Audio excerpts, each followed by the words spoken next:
Dévore la nuit. Les ombres sont des cormorans qui pincent la peau. Dans la tempête, le vent tourne, mon père. Les coqs perdent le nord. Sur l'oreiller, les hommes chantent, ivres-morts. Le froid craque la maison et des centaines de petits clous explosent dans mon cœur. J'ai peur. Pendant que je souffle l'hiver en silence, ma mère neige par en dedans. Le désert blanc fissure dans la lumière du jour.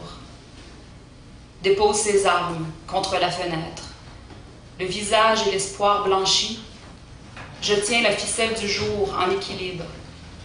Entre la mer et la peau du ciel, sous sa cage de plomb, le fleuve me manque. L'hiver mange tard le soir.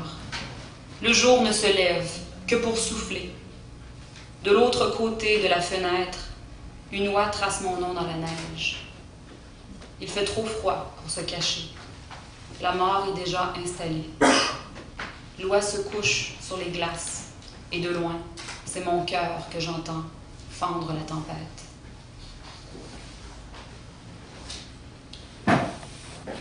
Des boulets marquent encore la chair froide. Les caches creusent la mémoire et s'enlisent. Mon père, à la chasse, comme à la guerre. Chaque soir, les chapelets aiguisent mes doigts. Ma mère garde la fenêtre et accroche les fusils au mur comme des trophées. La marée ramène des corps à mes pieds. Ici, le printemps ne laisse personne intact. Le printemps se dépose sur les battures, pareil à une main qui lisse ses cheveux. Il couvre les berges comme des poux. J'entends les cris déchirer le ciel et les fusils se cramponner à la boue. Des coups blancs se cassent dans le vent et de petits yeux fixent la mort. Il n'y a pas de place pour les fillettes aux cheveux blonds. Il n'y a que des poings pour leur casser les dents. Le soleil plombe vers l'intérieur, crevasse les battures, fendille les os, gerce les veines à fleur de peau. Les brindilles cassent, et mes genoux aussi. Les pleurs ne suffisent pas. Il faut savoir défaire les nœuds dans le bois. Chaque matin, je gonfle mon cœur de plumes. Si j'avalais une bombe, c'est la terre entière qui serait soufflée de blanc. Pourtant, je me réveille encore et encore devant un mur de plantes qui grimpent pour trouver un peu de soleil.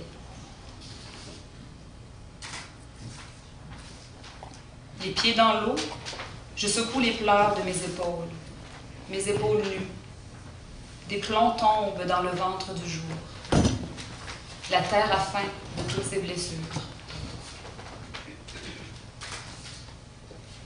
Retrouver les blessés après la guerre. Les enfiler sur une aiguille et les coudre sur ma peau.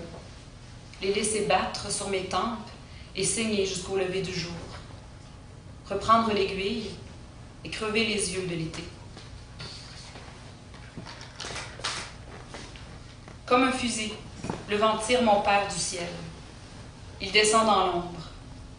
Une aile cassée glisse doucement sur ma joue. Le silence s'installe, comme de la boue.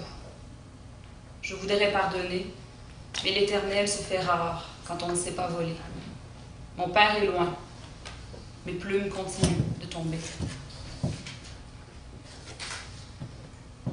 Ma poitrine fend, de la gorge au nombril, le sang perle, goutte à goutte. Les briques creusent leur chemin, sillonnent les rides et les os. Je m'échappe comme de la vitre. Vitre, il faut tirer les rideaux de soie. La terre retire sa peau, pour une dernière fois. Il suffit d'une oie pour faire craquer le paysage.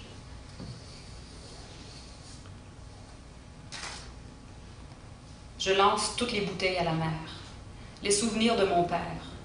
Entre les cils et le jour, je n'entends plus le sable graffiner les coques des bateaux sur la peau. Je ne sens plus les doigts coupés sur les lèvres en silence. Je n'ai pas la force de voir ma mère s'éloigner sous mes pieds. À ce moment précis, je sais que le fleuve est trop gonflé pour pleurer. Mon père, c'est une île. Sans lui, je dérive. À bout de bras, il me tient contre les marées, même si les glaces fuient toujours sous mes pieds. J'entends les oies fondre, comme des glaçons dans le ciel. Quand le printemps s'habille de vert, mon père chasse l'Éternel. La nuit sera frêle et les chiens auront froid. Et si mon père ne revenait pas? Bravo!